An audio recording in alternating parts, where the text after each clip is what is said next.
Michael Bay's movies are often disguised as something else. I've heard theories that Sean Connery's character in The Rock is actually an older James Bond, that The Island was ripped off of 1979's Parts the Clonus horror, and that the Transformers movies are just crass 3-hour-long toy advertisements. And that last one I know isn't true. The Transformers movies are actually crass 3-hour-long advertisements for beer and wireless speakers. But there's one Michael Bay movie that I haven't really seen mentioned like this before. Let me know if this sounds familiar to you. In a script written by Christopher Marcus and Stephen McFeely, but adapted from an existing source, a muscle-bound hunk has to go on the run from the law, accompanied by Anthony Mackie and an Eastern European immigrant who believes she's on an honorable mission for the United States government. Along the way, they have to deal with an easily brainwashed amputee who's fresh from a long incarceration, muscle-enhancing serums, antagonists played by Academy Award-nominated veteran actors, and a man who just refuses to die. This movie is 2013's Pain and Gain. I don't think the parallels with Captain America: The Winter Soldier, which came out a year later, are intentional. The project was announced in 2009, a year before the first Captain America movie was even released, but the fact that the writers would spend the next decade with the character makes Pain and Gain an interesting starting point, especially since the movie's differences are a lot more interesting than their similarities. And while both movies have their roots in something that already exists, Pain and Gain is based on the real-life Sun Gym gang's crimes in Miami during the 90s, and Captain America is based on Captain America. Both movies are significantly different enough from their source material that the thematic details are ultimately there because someone wrote them into the script on purpose. In Captain America, Steve Rogers is an all-American kid from World War II-era Brooklyn whose good heart and selfless nature were rewarded by giving him a chemically induced body to match. When we meet him in The Winter Soldier, he's put a 70-year deep freeze behind him and is working for the extra-governmental agency S.H.I.E.L.D. on a mission to stop the hijacking of one of their satellite launch ships. Meanwhile, in Pain and Gain, our protagonist is Daniel Lugo, a lifelong bodybuilder/conman who spent 15 months in jail for defrauding senior citizens and became the manager of the Miami-based Sun Gym, tripling its customer base by offering bikini waxes and free membership to strippers. Steve Rogers is the unattainable ideal, at once perfect and humble, strong and compassionate, steadfast in his beliefs, and most importantly, never wrong. Daniel Lugo, on the other hand, is the kind of guy who thinks he's all those things. He's an idiot who claims to be a genius, a hard worker who's desperate for any shortcut he can find, and a man who's not poor, just a temporarily embarrassed millionaire. So when they're both confronted with the situation that kicks off each movie's plot, how do they respond? When Rogers first hears about S.H.I.E.L.D.'s Project Insight, a program that will allow the organization to kill anyone in the world who their algorithm predicts may become a threat, he rightly calls it out as a weapon of terror. This isn't freedom. This is fear. When he's told the agency has become irrevocably corrupted from within, he recognizes that it's not just the result of a few bad apples here and there, and understands that an institutional problem requires action that affects the entire institution. S.H.I.E.L.D., Hydra. It all goes. Lugo, as we might expect, isn't so clear-headed. His heroes aren't Captain America. They're Rocky, Scarface, all the guys from The Godfather, they all started out with nothing and built their way to perfection. Lugo is obsessed with the American dream, with getting and becoming more. And when he takes on a new client who has more, he sees an opportunity. Emboldened by a self-help grifter one level above Lugo's own grift, Daniel concocts a plan to kidnap his new client, a Jewish Colombian immigrant named Victor Kershaw, and force him to hand over all his assets. Lugo believes that the theft will make America a better place because Kershaw, by virtue of his place of birth and flabby middle-aged body, doesn't deserve what he's achieved. Daniel doesn't just want what Victor has. I want you not to have it. Neither of our protagonists are alone in their endeavor, though. Steve Rogers is aided by Sam Wilson, a former U.S. Air Force pararescue soldier who now helps veterans suffering from PTSD. When Rogers has to go on the run from S.H.I.E.L.D. and lay low, Wilson takes him in and helps him uncover the truth about Project Insight. In both the movies and the comics, Sam will eventually succeed Steve as Captain America, though without the aid of the super soldier serum that gave Steve his powers. Someone who does have a super soldier serum is Adrian Doorbal, Daniel Lugo's primary accomplice. Tired of having to work part-time jobs for other people and frustrated after being left impotent from steroid use, he takes part in Lugo's scheme partially to be able to afford an experimental drug that can restore his vitality. Adrian also sees Lugo as a true friend, someone who's helped him achieve his fitness goals and therefore his life goals. Both Adrian and Sam are happy to follow their friends on their quests because they trust that the person they're following is doing the right thing. But Anthony Mackie isn't the only one on the journey. Captain America is also aided by the Black Widow. At this point in the overall Marvel series, we know that Natasha Romanoff, originally from Russia, was an assassin who joined S.H.I.E.L.D. rather than be killed by them, and has spent her time since helping to save the world and make up for her past. When S.H.I.E.L.D. director Nick Fury becomes suspicious of Project Insight's true purpose, he sends her with Captain America to the hijacked satellite launch ship with orders to download the data stored on its computers, while Rogers deals with the terrorists. By the end of the movie, she trades the lies and deceptions from her life as a spy for the truth, leaking the details of S.H.I.E.L.D.'s true history and testifying before the United States Senate. In Pain and Gain, Daniel Lugo is also joined by Serena Luminita, a stripper who is unwittingly recruited into the gang when Lugo convinces her he's a music video director looking to cast her.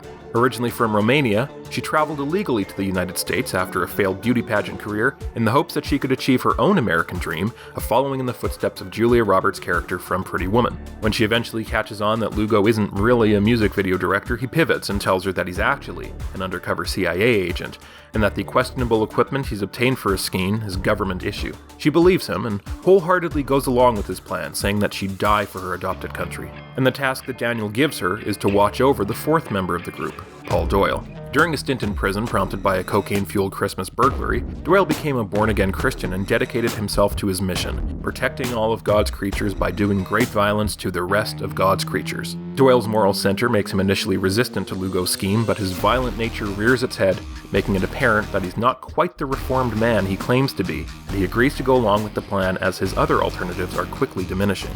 Unfortunately, Doyle is easily manipulated, and after the gang kidnaps Kershaw, Doyle strikes up a friendship with him in the hopes of eventually converting him to Christianity. So with Doyle potentially becoming the weak link in the chain, Lugo sends Serena to keep an eye on him, with her believing that he's another CIA agent. But after the initial success of their operation, Doyle relapses. Back on drugs and desperate for cash, he attempts to rob an armored car, losing a toe in the process. Doyle's analog in the world of Captain America is the titular Winter Soldier, Bucky Barnes. Originally a pre-war friend of Steve's, Bucky seemingly died in the first Captain America movie, only to be revealed as a shadowy assassin working for the Nazi offshoot Hydra after being cryogenically frozen and brainwashed. Like Doyle, Bucky's life has been shaped by his time spent away from society, and like Doyle, he's driven by his mission and easily coerced into following people he shouldn't. Bucky also relapses over the course of the movie, but rather than being pressured into doing evil, Bucky starts to remember doing good. Prompted by his interactions with Captain America, Bucky slowly starts to return to his old self, shedding some of the Hydra programming that turned him into a killer. And while he doesn't completely reform during the movie, his last action before disappearing is to save his friend's life, proving that there's still something left of Cap's old buddy within the Winter Soldier.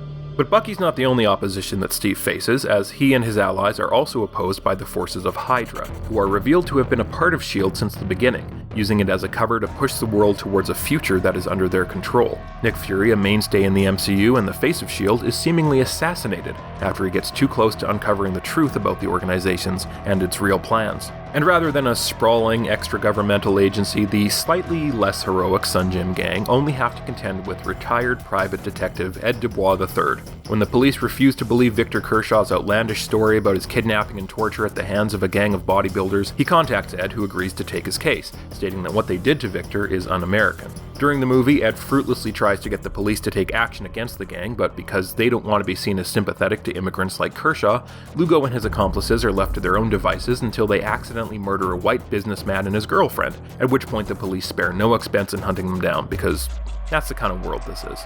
And that's something else to compare between these two movies, the worlds they exist in. Both films have a heavy emphasis on things like the American dream or common American arguments like freedom versus security, but they each have very different things to say. Pain and Gain, like a lot of Michael Bay's movies, takes place on a nasty little planet called Earth. It's a place where being a protagonist doesn't necessarily make you a hero, where everyone is always one snide remark away from starting a fight, and even the victims are rude assholes. This is a world where men line up to be rapists. Who wants to volunteer to be a rapist?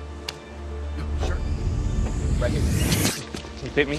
Where women are either supermodels or objects of scorn, where impersonating a police officer is as simple as saying you want to shock, incapacitate, and imprison our fellow man. This is a greedy, aggressive, misanthropic world, but it's one where the American dream can only be achieved by discarding those traits. Ed Dubois, the only character in the movie who actually seems to have achieved his American dream, did so by listening to his wife, retiring from the police force, by helping someone even when their behavior makes them unlikable, and by not making them feel small when he does. Ed is probably the closest thing the movie has to an actual Captain America character in terms of representing the best of a person's potential, but the actual world Steve Rogers has to contend with is pretty different. The Winter Soldier takes place in a world where any problem can be solved by killing the right people. Violence and death are so casual here that they barely interrupt discussion about the office dating pool, and where beating someone unconscious with a metal disc is played as effortlessly cool compared to Pain and Gain, where it's as much a detriment to the person doing it as the victim.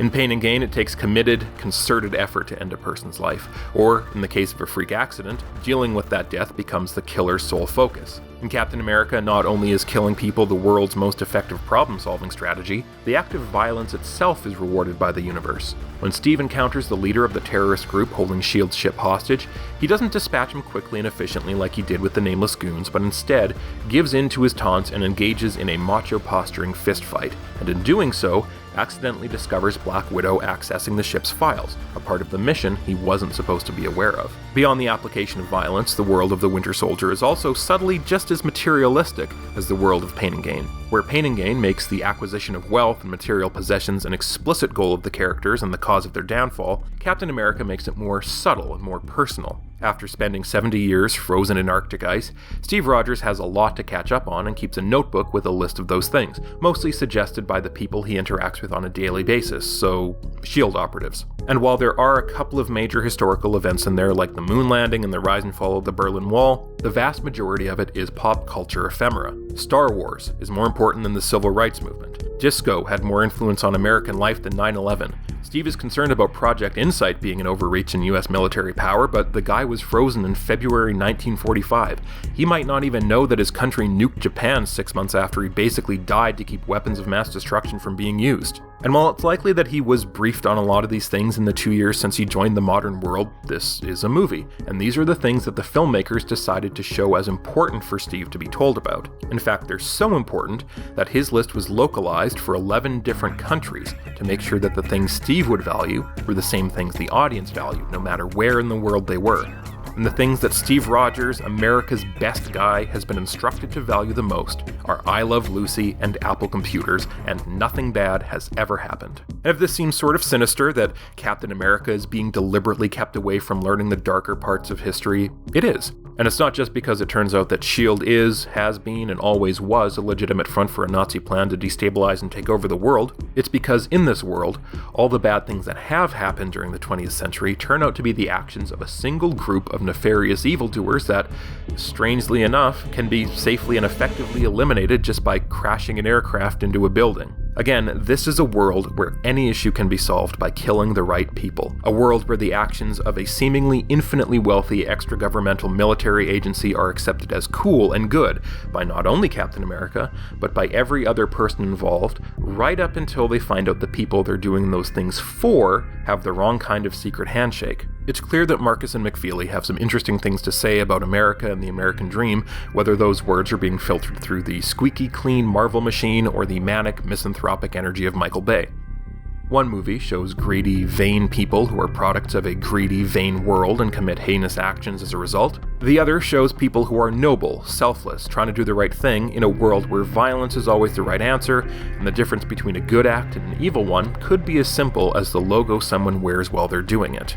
But while the versions of America presented in each movie are focused through very specific lenses and have a lot of differences, they're both united by a belief that no matter what the problems with the world are, it's possible for people to do good in spite of them, to demonstrate compassion, the tenacity to stand up to corrupt authority, and a willingness to listen to others. In the years since Pain and Gain and their stint at Marvel, Marcus and McFeely have also done another film with similarities to The Winter Soldier, 2022's The Gray Man, co-written with Winter Soldier co-director Joe Russo. This movie follows a CIA operative who has to go on the run with a fellow agent after recovering information that points to the organization being infiltrated by the agents of a sinister shadow government and is hounded by a dangerous mercenary hired by his own bosses to kill him. You've heard this before. And while this movie doesn't really deal with the same themes as the other ones we've taken a look at, it does feature an interesting performance from Chris Evans, who plays a version of the Winter Soldier that's basically the guy that Daniel Lugo thinks he is, and a protagonist character played by Ryan Gosling, who was recruited from prison after being incarcerated for a crime he committed in 1995, which is where we leave Lugo at the end of Pain and Gain.